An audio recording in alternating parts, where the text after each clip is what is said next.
Baitullah.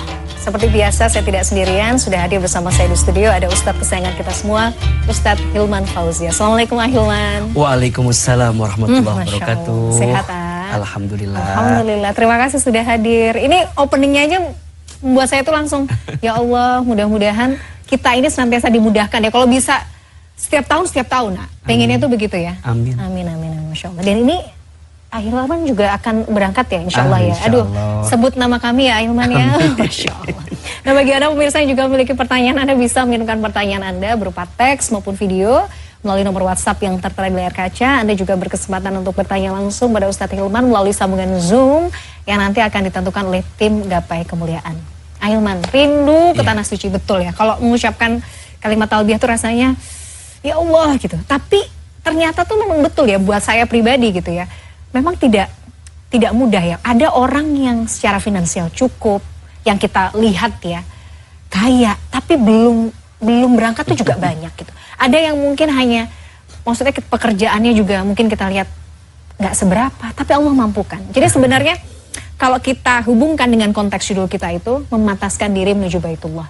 Jadi yang disebut Allah pantas atau yang kita lakukan supaya pantas itu apa sebelum kita berangkat ke sana? Tafadhol Hilman. Baik, bismillahirrahmanirrahim. Alhamdulillahirabbil alamin.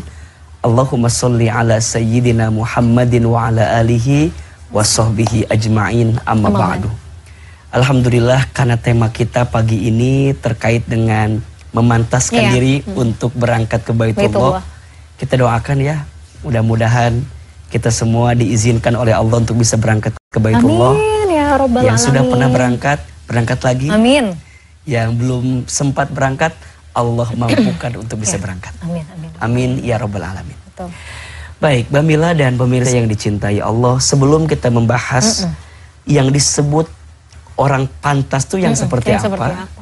Di awal mungkin kita perlu pahami dulu bahwa sangat penting sekali kita memahami tentang panggilan ke Baitullah ini. Di dalam hidup, setidaknya Allah itu memanggil kita dengan 3 panggilan.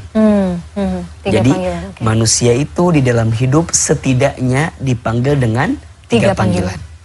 Yang pertama, panggilan azan. Perintahnya adalah sholat. Maka ini jadi peringatan bagi kita untuk benar-benar memastikan kualitas sholat kita. Kenapa? Kata Nabi, inna awwala ma yuhasabu bihil abdu yawmal qiyamah as-sholat. Sesungguhnya perkara pertama yang akan dihisab nanti di hari kiamat adalah sholat. Bahkan dalam keterangan yang lain disebutkan as-sholatu imaduddin. Faman aqamaha faqad aqamaddin wa man tarakaha faqad hadamaddin. Solat itu tiangnya agama. Baik solatnya, baik semua amalnya. Dan jika rusak, buruk solatnya, maka rusak juga semua amalnya. Maka ini peringatan bagi kami, bagi kita semua, agar benar-benar menjaga kualitas solat kita. Perbaiki solatmu, maka Allah perbaiki hidupmu. Jaga solatmu, maka Allah jaga hidupmu. Karena mohon maaf Mbak Mila, ternyata berantakannya hidupmu itu bermula disebabkan karena berantakannya sholat. Yuk mulai hari ini siapapun yang pengen hatinya tambah tenang, hidupnya tambah lapang, ya, urusannya lancar, apapun yang kita minta, maka mintalah di atas sajadah kita dalam sholat. 1, panggilan azan, perintahnya sholat. Yang kedua, panggilan talbiyah. Labbaik Allahumma labbaik, labbaik la syarika laka labbaik, innal hamda wan ni'mata laka wal mulk la syarikalah. Panggilannya talbiyah, perintahnya haji atau umroh. Betul. Haji itu penting. Kenapa AA? Karena termasuk bagian daripada rukun Islam.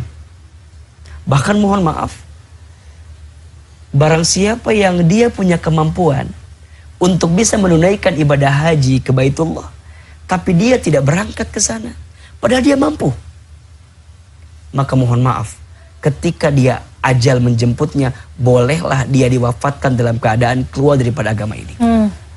Begitu luar biasanya.